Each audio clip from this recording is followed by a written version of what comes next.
High on the mountaintops of Southeast Asia lies an area far removed from the modern world.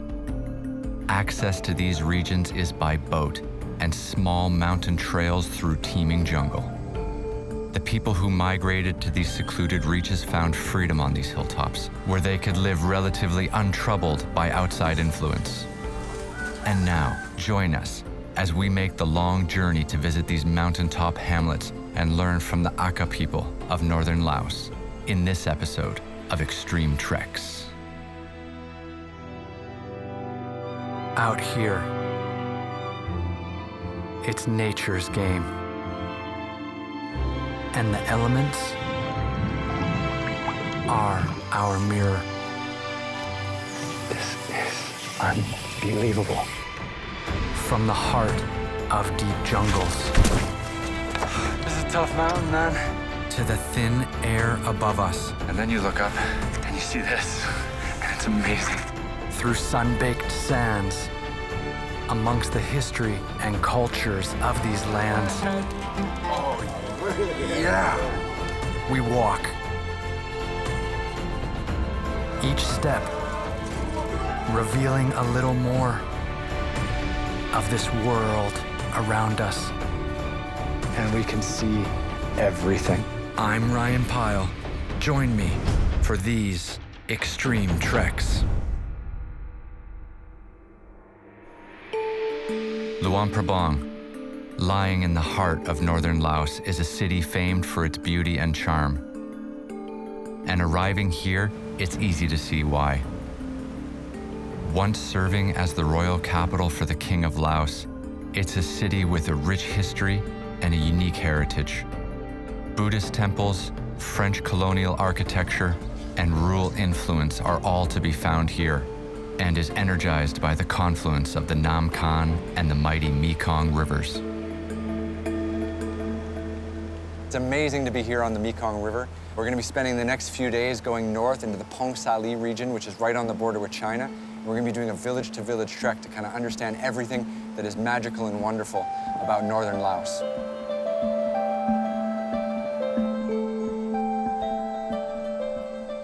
Arriving here in Luang Prabang, we first want to get a taste for the city before moving on.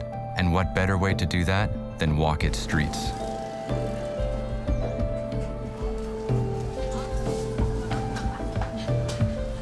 Walking amongst the rich medley of smells and the lively trade of the morning market, there's so much to take in. But I've also come here to meet Joy Nwambutsa, a local chef and restaurant owner, who I hope can give me some insights into Lao cuisine. One thing about the Lao food I love is the more unique and more bitter flavor. The Lao food itself, most of it is not too spicy, but we eat the chili. Joy offered to show me a good local restaurant to give me a taste of Lao and Luang Prabang food. Cheers, Sogdi. Sogdi. That means good luck. Good luck. I like it. Joy took care of the ordering, and soon enticing dishes began to fill the table. What we're eating today, we got some green papaya salad. Green papaya salad? Yeah, we eat most every day. Okay. And this is our soup? Yeah, this one we call olam, which is very typical of Luang Prabang. Okay. And a lot of people eat. So when I was young, this is my favorite thing. The sticky rice here, what do you do? Just let me show you. You just make a bowl like that. Okay. And then you just grab the food with your hand. Yeah? Yeah. All right, so let's dig in. Joy has ordered up a storm with shredded beef and papaya salads, local noodle soups, and pork sausages. So are you from Luang Prabang? Yes, I am. But in the country. I learned cooking from my father. Your father? Yeah, we cook a lot in the rice field. Really? Yeah. I come here as the monk, a novice. You came here as a monk? Yeah, I lived in the temple for 7 years. Really? Joy explained the temples offered a way for young boys from the countryside to gain an education. Try some of this one. Sure. What's that, This eggplant? one, wood. Wood. Yeah, we call pepper wood. Pepper wood. Yeah. You get it only in the north of Laos. Okay. I'm heading to northern Laos. I love the food up there, the north of Laos. You will see a lot of sticky rice, chili, and meat. Sticky rice, chili. Joy has done a great job of whetting my appetite for the trekking ahead. But before leaving Luang Prabang, we want to check out the temples Joy had mentioned. So we're heading for the Wat Sien Thong Temple, famous for its Buddhist architecture and magnificent frescoes.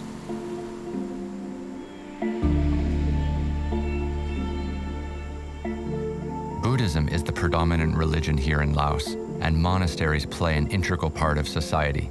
Each young Lao boy is expected to enter the monastery for a period as a novice monk.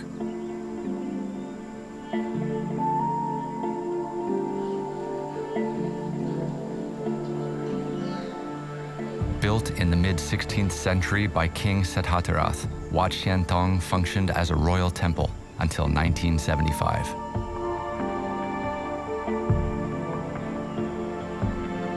Exploring the temple complex, I'm struck by the splendid use of color, golds and turquoise, cool, yet enlivening. Masterful mosaics adorn the buildings, magnificently intricate, and details depicting scenes from Buddhist scriptures line the temple walls. The temple is a living work of art and a wonderful place to visit before leaving Luang Prabang. But now we set our sights on the road and the long drive north. For the next 2 days, we'll follow the bumpy, winding roads north into the mountainous Phong Sa-Li region. From there, we'll take a boat deeper into the hills to where our trek begins. For 5 days, we'll be trekking from village to village, visiting the Akha people who live in this remote mountainous area.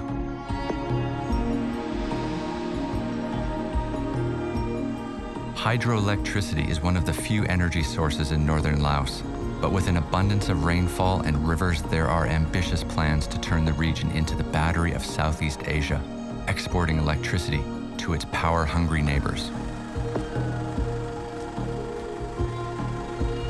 This hydro dam has swollen the upstream river into a lake. Travel beyond this point is by boat and small mountain paths. So we load our kit into a long, narrow riverboat and set off, with hardly a pause, deeper into the upper reaches of these jungle mountains.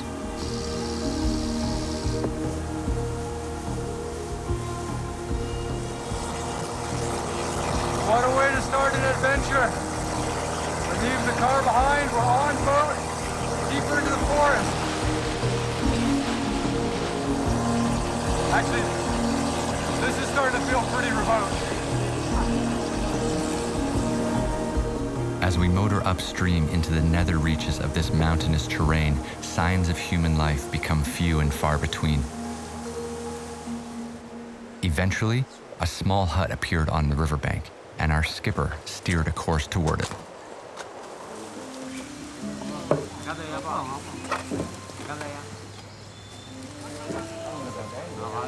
We're using these motorcycles to get all of our gear and stuff up to our first village on this trek is Jokampa. I think they said it's like a 10-minute ride. It's kind of up into the hills. Everything is in the hills around here. It is beautiful.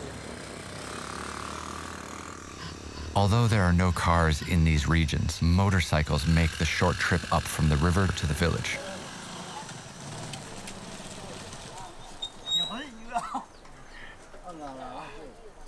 We've just arrived here in our first village. Everyone's kind of come out to see who we are and to see what all the fuss is about. It's raining. We're gonna get ourselves settled in and get ready for the night. It's here that we also meet Suk, our guide for this upcoming adventure. Hey, Suk. Hey, Great to finally meet you. it's Ryan. Nice to meet you. Nice to meet you. Yes. Speaking both English and Akha, Suk will be a vital link in our travels over the next week.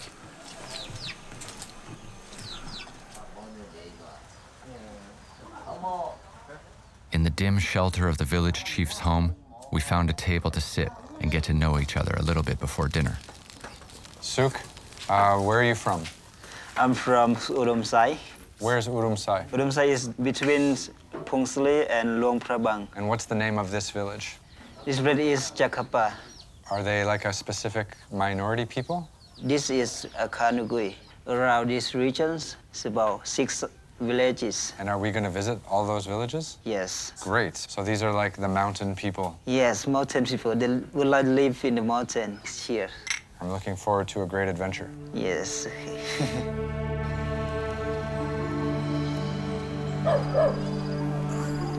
Outside, the drizzling rain paused, and I took the opportunity to explore the village a little bit. The recent rain had made getting around quite a job, not just for someone unaccustomed like me, but even the locals had to watch their step to avoid the mud soup which the paths had a tendency to become. A pig in a beautiful pile of mud, exactly where it belongs. About 275 people live here, a mid-sized village for this region. As I make my way around, I often cause people here to stop what they're doing and either stare or hide.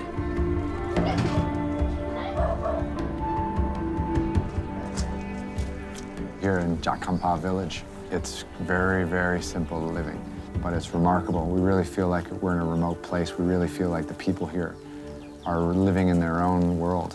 And this is just the beginning of our trekking adventure. Outside, the daylight faded amongst the dance of mist in the forested valleys below.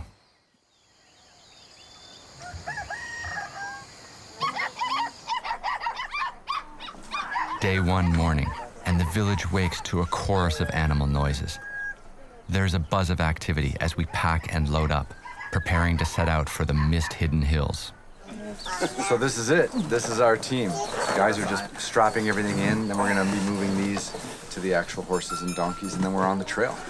Donkeys are the recommended way to move a load along these narrow mountain trails we'll be walking over for the next week. And before long, we're all packed up and ready to go. First day of real trekking in Laos.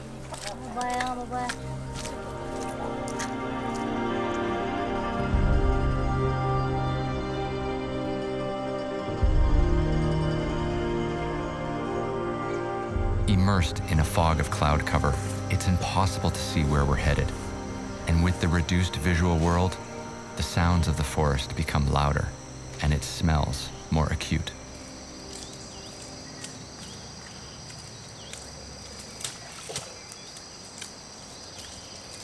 The track underfoot deteriorates into a muddy quagmire, and boots offer next to no traction. But Suk has a remedy. Suk just made me this beautiful walking stick, and it'll help me kind of navigate around the mud because the trail is really, really muddy, slippery and slick today.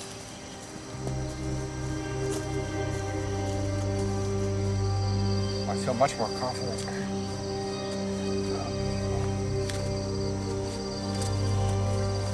The landscape isn't giving her secrets away easily, and we walk all day in a cloud. But by late afternoon, the regular shapes of huts and houses emerged from the haze. Our station for this evening, the cloud-shrouded village of Mai Chalern.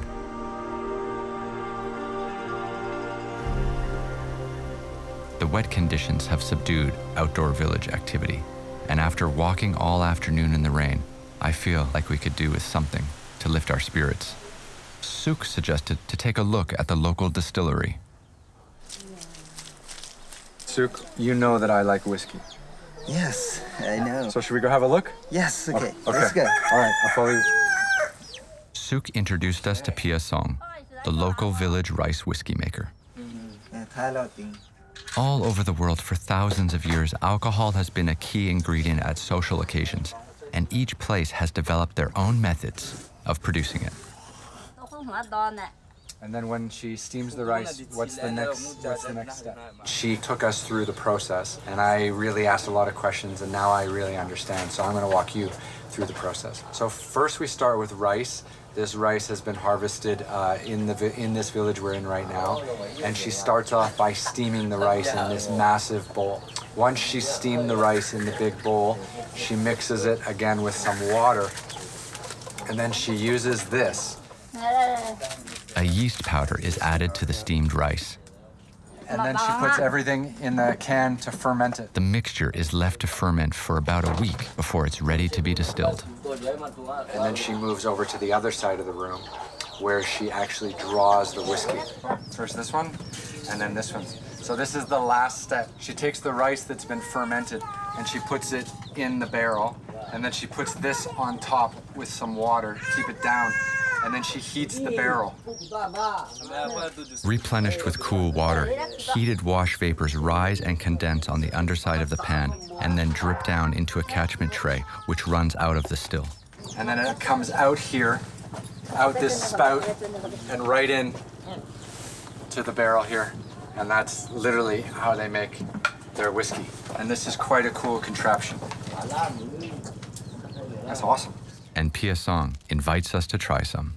So this is actually like a gas can Yes. for maybe like a motorcycle or a generator. Yes, yes. Okay. With production methods somewhat crude, the final product varies in strength, but it's generally around 90 proof. What do you say when you want to cheers someone? Dam jok. Yes. Okay, great. Cheers.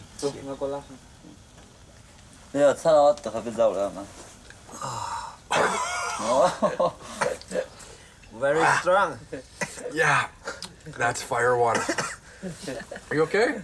Yes, okay. All right, boss.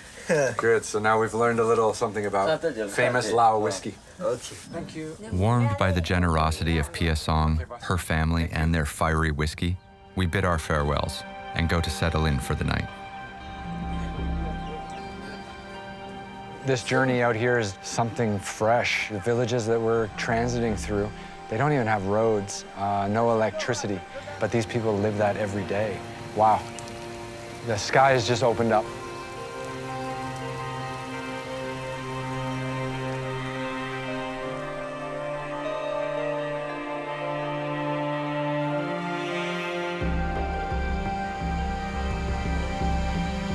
A new day dawns, and we're up early. Before setting out, I noticed Suk applying something to his legs and boots. On the trails have the leeches. Leeches. Yes, They stick to your skin, right? yes. And then to they suck- bite? Suck the blood. Suck the blood. So I have some local medicines like a local tobacco with the sauce and mix in the water. Okay, so we have a local remedy. It's tobacco. What kind of sauce? Used to cook. Oh, the cooking oil. Yes. Okay, so if we rub it on our body Yes, to clean to clean the body to protect the leech. to protect us, so the leeches won't stick. Yes. Really? Okay, so that seems like something I would want to put on. Just like this? Yes, in the shoe. In the shoe? This will keep the leeches away? Climb up. They climb up. Yes. They can climb? Yes. Jesus. Okay. Smell, bro. Strong smell. You can really Yes. smell the tobacco. Yes. It smells so bad. Oh. Okay, so we've rubbed it all over our legs. Yes. So now we're safe from the leeches? Maybe. Maybe. Just Okay. try when you want. All right, let's hit the trail. Okay. Okay. Leeches are everywhere on this trail today. Leeches were once so common on the planet that almost every language has a word for them, yet they flourish in tropical jungles. They use smell, taste, and vibration to sense where their next meal might be coming from. This is real intense. We're deep in the jungle, kind of surrounded and encompassed. There's a lot of bugs. There's leeches kind of all over the ground, sticking to all the bushes, jumping on our boots, biting through our socks. It's hot and sticky. It's really wild, and it's pretty fun. Gotta keep it moving.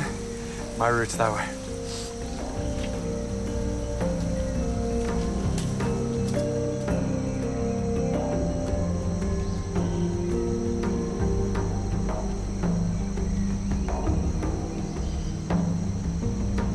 These foot trails are well worn, as they are the only routes between villages.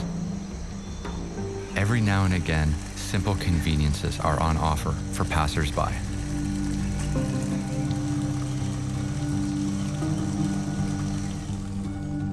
And then clearings emerge, trails converge, and we enter an outcrop of human activity, perched high among these lands of the skies.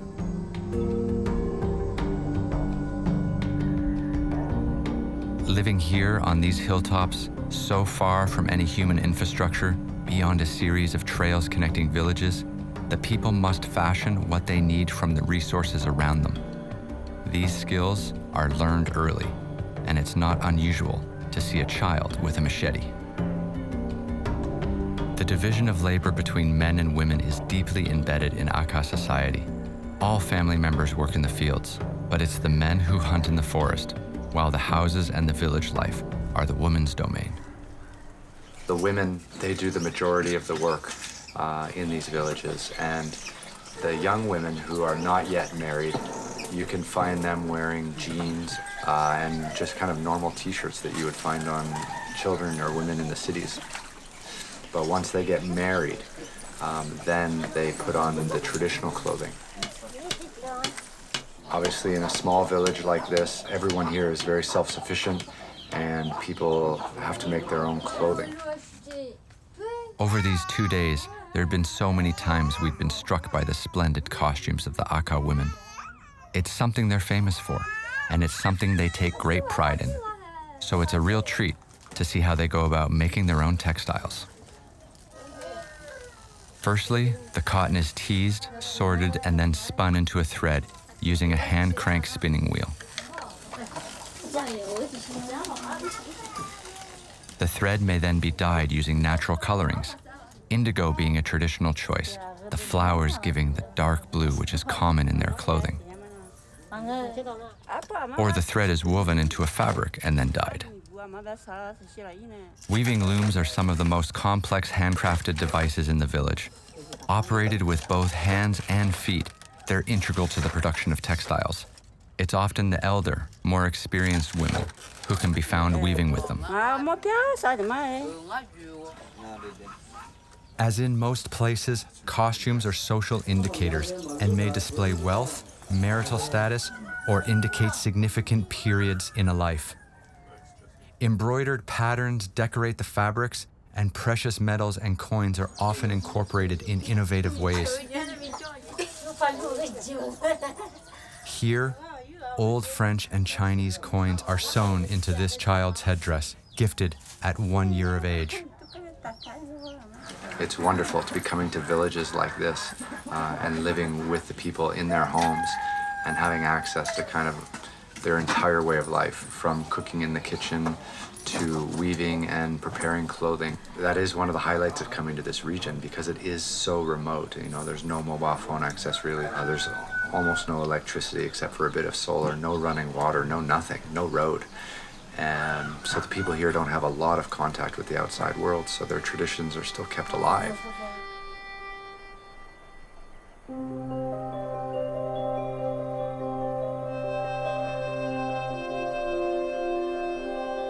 After days of clouds, finally, a magnificent morning greets us, and the shapes of this mountain country let themselves be seen. Despite the stated ambition of the government of Laos to become the battery of Southeast Asia, these villages exist off the grid, and that means making the most of daylight hours. So the village wakes early, and, if weather is good, no time is wasted in getting to work.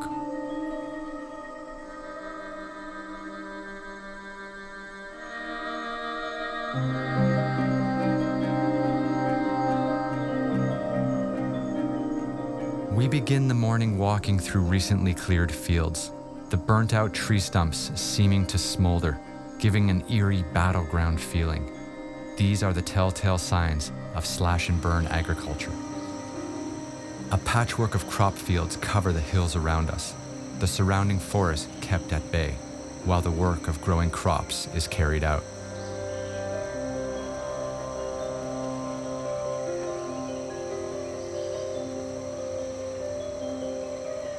Rice is the main crop, and the earth must be tilled before planting. On these steep mountainsides and narrow trails, water buffalo come into their own. Farming on these slopes is not easy. It's tough, physical work for both the plowman and the buffalo.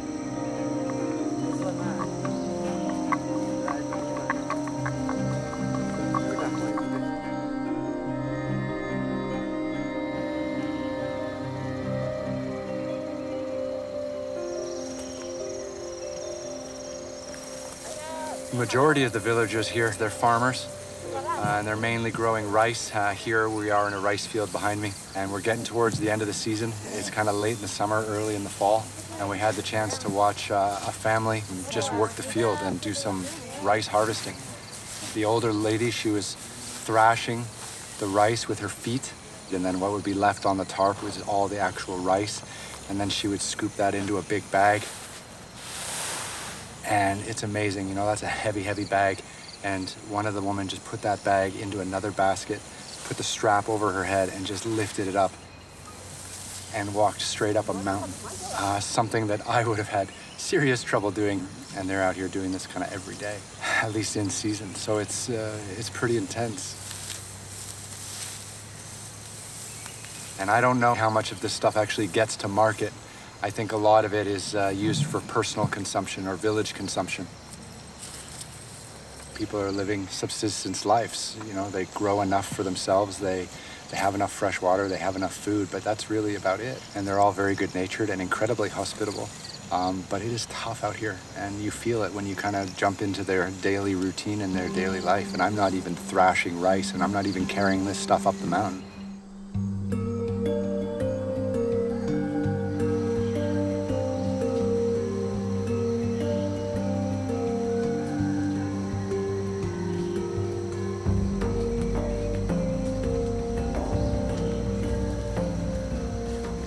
Trekking all day in the sun. It's been hot, but beautiful. We've had great vistas all around, and now we can finally see over my left shoulder the village that we're about to stay in for this evening. Nearing the village, we meet more people on the trails. Some returning from their day's work in the fields, others from collecting in the forest. Bamboo is a huge resource in this part of the world, and there's so many ways that the hollow sectioned plant may be used. I've eaten the tender shoots of bamboo before, but we came across this man, Chai Lang, searching for another sort of food amongst the bamboo. One of the real delicacies for all people here in Laos is bamboo worm. And the worms actually get into the bamboo, they kill the bamboo. The bamboo turns from green, which is like a healthy color, to yellow, which is like a dead color. And they go up there, they cut it down all the yellow parts, and you get these little white worms. And these little white worms, when cooked, are an absolute delicacy.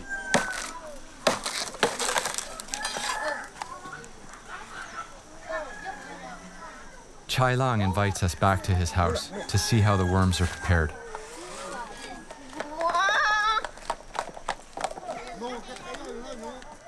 We watch as Chai Lang's wife prepares the worms by first washing them in boiling water, then frying them in oil with some herbs and a little salt.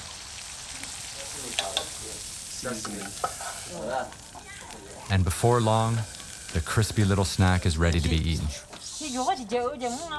Yes. And Akha, thank you, is Kochai? Nimumir. Nimomir. Okay. And now it's time to eat them. I'm a little bit afraid of strange food. So should you go first or should I go first? You first is okay. Because I'm the guest? Yes. Okay. So I've got a bamboo worm. Yes. Okay, let's try. Okay, not bad. Yeah. It's crunchy. You can feel that it's an insect. When you eat an insect, it pops and crunches, which is pretty nice. But actually the pork oil and the seasoning and the herbs make it quite a lovely treat. That's really nice. Yeah. I'm actually loving these worms. Yes, me too. Oh my God, these are amazing. Either that or it's just all the sauce, or I'm protein starved on this journey, and anything with protein in it. Oh, they're so good. Tastes good. It's very good tasty. Yeah, it is good actually. I'm loving this. I would have never thought I would have loved bamboo worm, but this is awesome. Being largely self-sufficient, there's always much to do around the house and kitchen. Harvested rice still needs to be prepared before it can be eaten.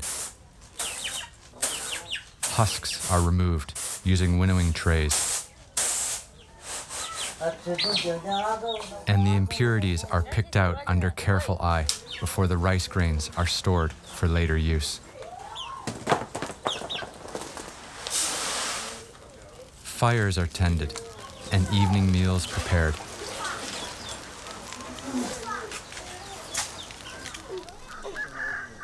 Outside, the dusky gold of early evening calls everyone home, and the village comes to life with people making the most of the last daylight. It's a time to make social calls, and animals need to be fed. With no in-house plumbing, the village spring becomes a communal place for many activities: washing vegetables and clothes, collecting water, and even bathing.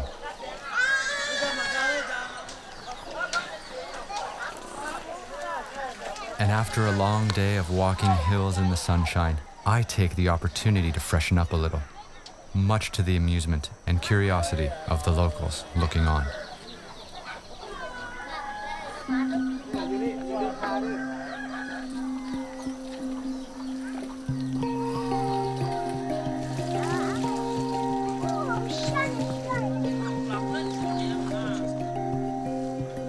And then it's time to retire and take rest in this small hamlet set amongst the rolling expanse of wild highlands.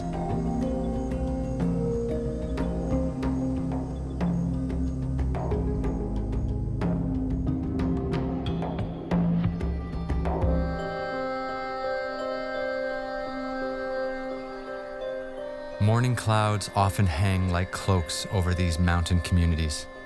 These people have migrated here to live in these mountaintops, far from the influence of outside governance, even though forging a living from this rugged terrain is not easy. Access to healthcare, education, and other social services is limited, and likewise, good legal representation when disputes arise with outsiders is also hard to come by.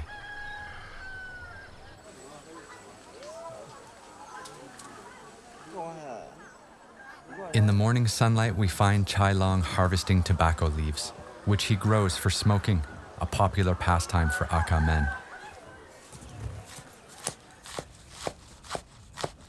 He first rolls and finally cuts the tobacco, and then spreads it on a tray to dry in the sun for 2 days. One notable feature of smoking paraphernalia in Laos is the use of bamboo water pipes, which cools the smoke a little by sucking it through water. Is he cleaning it? You would like to try? You first. First time? Yes. This is your first time smoking? Yeah. Have we try? Sure, give it a try. Let's see.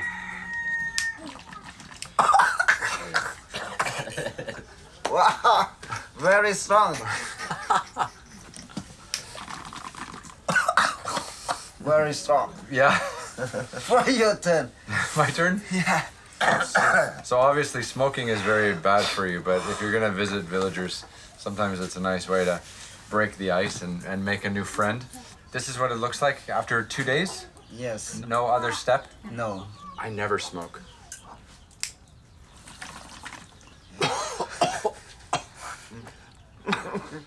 No one should do that. It's really harsh. I'm totally done. Well, I'm pretty glad I tried, Yeah. but I'm not going to smoke anymore Yes, because it's strong. because it's really strong. Yeah, that's pretty painful.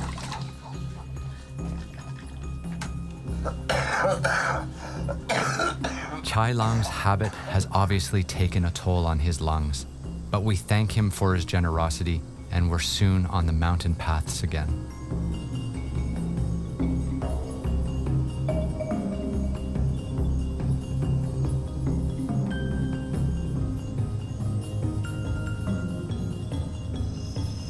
Back on the trail this morning, it's quiet, it's beautiful, and we have this incredible scenery out into the valley. The clouds are just hanging above the lowlands.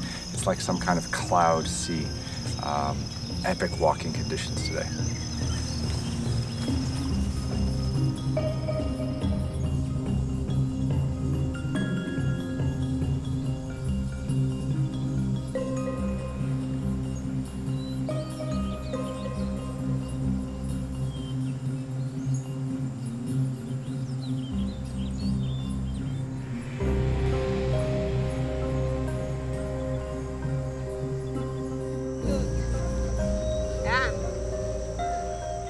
While walking, thoughts crossed my mind of what it must be like to grow up in an area like this, so sparsely connected to the modern innovations of the world. Here, cell phone reception is almost non-existent, and computers and the internet aren't a reality of daily life. Yet each village has a small school providing primary education, after which children often have to travel to continue their studies.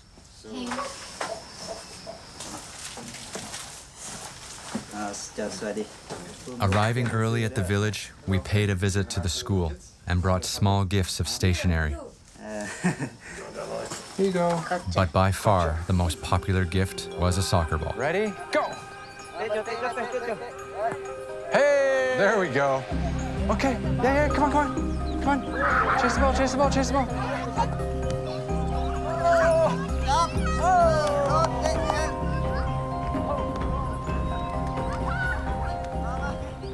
Suk and I are being given a proper workout by these young enthusiasts, and the excitement from this game of mountaintop football echoes out into the spacious expanse of the hilltops. Probably the only game of football going on for hundreds of miles. Oh no, it's a mountain ball. However, Suk soon cuts through the field of play with a different sort of game, and we learn that the village chief has decided we will all eat together tonight. As the knives are being sharpened, a small porker is laying in place. The realities of life here are very direct. To eat meat, it must be slaughtered, and that is not hidden away. For someone like me, not so accustomed to this, it can be quite an uncomfortable truth to witness.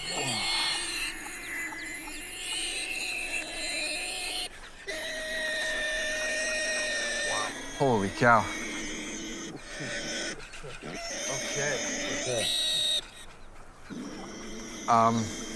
Yeah, initial thoughts. Pig is having its last breaths right here in front of us. And it's just having its last convulsions. And he did that really quick. This pig will be our dinner tonight. And it's quite a big deal in town to have this kind of meat. You know, the diet here is very vegetable heavy. They eat a lot of cucumber, they eat a lot of bamboo, they eat a lot of rice. But to have a pig like this is a really big deal. And so it's a great honor for us that they decided to slaughter one while we're visiting. They don't waste any part of the pig. You know, they're collecting all of the blood, and they'll use that as one of the dishes that we'll eat tonight. In the shade? While the slaughter knives are cleaned, the butcher's knives are sharpened. Meanwhile, boiling water is doused over the carcass, and then hair is pulled out by hand, and then scraped clean by knife. Then the pig is taken inside to be singed over a fire. I love having the chance to see where your food comes from. And, you know, up here in these local villages, if people want a chicken, they got to kill their own chicken. If people want pig, they got to kill their own pig. There's no shops, there's no stores, there's no fast food, there's no nothing. And this is kind of an everyday life occurrence for them. And, of course, a city guy like me, you know, you don't get to see people slaughter animals every day and then get a chance to eat them, and especially when they do it in your honor. Salt is worked into the skin. The intestines and organs are removed. These three young butchers carry out this work with such practiced skill. Their clothes remain completely unstained, while their hands do the work. The thing that's most remarkable about these villages is just the hospitality and the local people. I mean, they're living subsistence lives. They're farming just enough to feed themselves. It's just such a privilege to be able to come to Laos and walk amongst these people and walk amongst these villages and get a taste of what life is like here.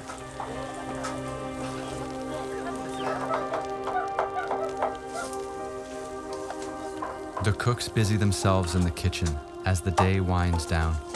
Outside, the orange of early dusk calls the people home again, and the mountain ridges fold one over the other to an amethyst haze in the horizon.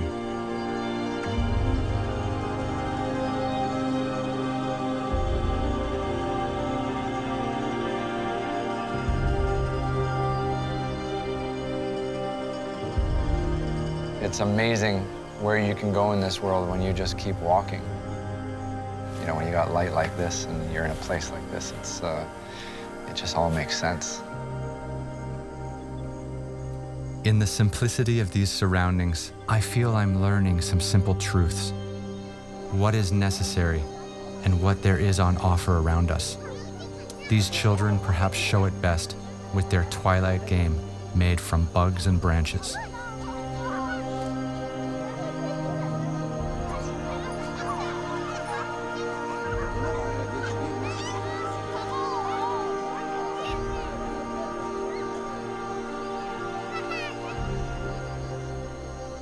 In the kitchen, the cooks have continued tirelessly. Meanwhile, many male elders of the village have gathered at the chief's house.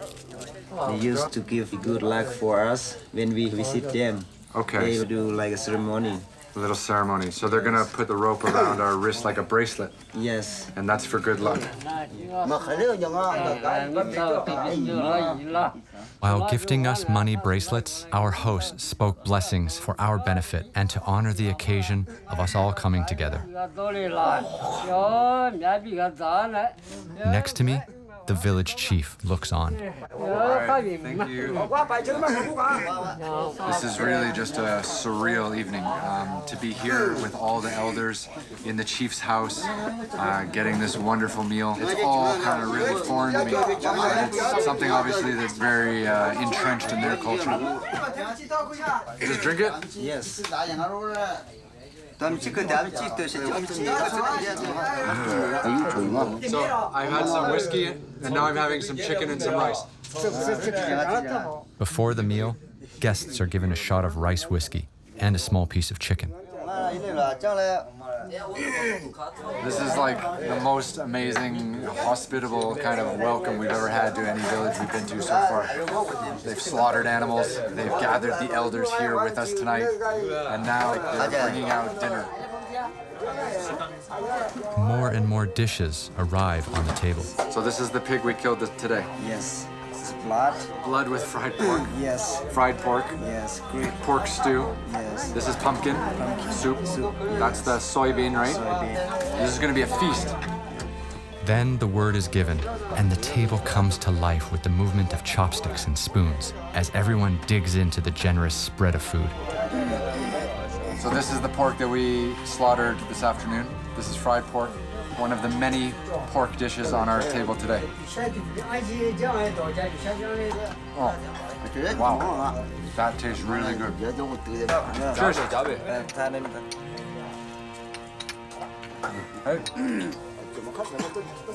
Oh, yeah. Here we are in the middle of the mountains in Northern Laos, and we've got all this amazing hospitality, this amazing food, and this wonderful country.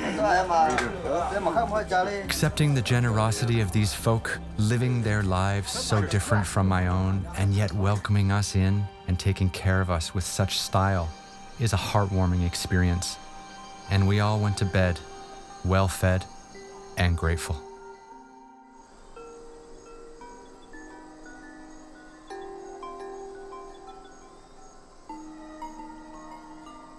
It's our last day.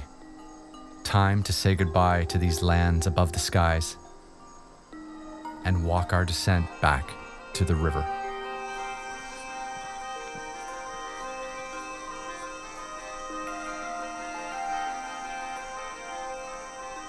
Today's our last day of trekking. We're heading down to the Nam Yu River, and so far most of our trail has just been in this thick jungle.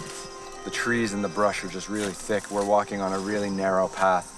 But this is a path the locals use to access other villages. This is a path the locals use to access the river and get goods. And it's definitely adding some color and some character to our last day on the trail.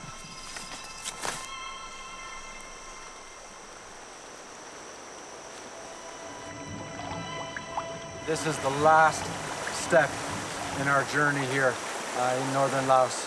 We're going to be following this river out to the Nam Yu River, and then from there a boat is going to take us back to the road, to our car, and what a beautiful way to end our journey.